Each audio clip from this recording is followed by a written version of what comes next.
Lapsa, strasts un vārni. Vien pavasars strasts savu ligzdu bija uztaisījis nelielā bērzā, kad tās jau bija izperējis savus bērnus un tie jau arī bija labi paaugušies. Tad gar bērziņu iznāca iet garām lapsai. Paskatījusies uz augšu, tā ierauga bērziņa galotnē strazda ligzdu, kurā ir mazie strazdēni, un pie tam jau diezgan lieli. Būs gan labs kumos, Lapsa domā pie sevis, bet kā to dabūt rokā? Te tā iedomājās strazdu labi krietni iznerot. Lapsa saka vecajam strazdam, citi jau būs apsējušies, bet man vēl nav pat arkla, būs jānocērt šitās bērziņš. Strazds sāk žēl lūgties, kur tad palikšot viņa mazie bērniņi. Tā nav mana darīšana, atbild Lapsa. Dod vienu no saviem strazdēniem, tad es necirtīšu. Strazds domā, ko nu darīt? Būs vai tīri jādod, bet kur tad dosi? Kod vienā pirkstā, kod otrā pirkstā, bet visi sāk.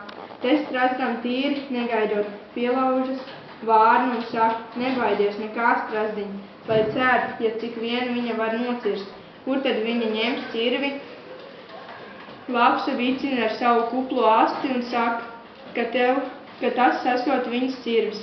Strazds saprot, ka Lapsa nekā nevar nocirst ar tādu cirvi, un ļauj arī Lapsai cirst, bet kur tad nu šī nocirtīs?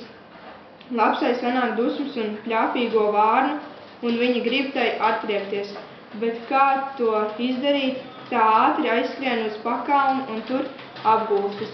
Vecai vārnai iznāk laišanās gar pakalnu, un tā ierauga tur nospraugušu Lapsu. Vārna palaužas pie Lapsas un grib to sākt ēst, bet Lapsa ātri saķers nebēdnieci un grib to apēst. Vārna sāk naiki žēli lūgties, lai tik šai tā vien nedarot, kā esot darījuši viņas tēvocim.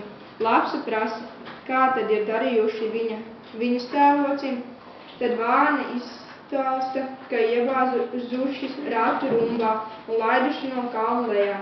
Lapsa sadomā, taisni tāpat to pašu izdarīt ar Vārnu, ko ir darījuši ar viņa tēvoci. Uz ātru roku sadabū ratu rumbu, iebāž tajā Vārnu un laiž no kalna lejā. Bet ko nu dara Vārna? Tāpat vienu galu iekšā un pa otru galu ārā. Lapsa tagad tīri labi saprata, ka Vārna to izmuļķojusi.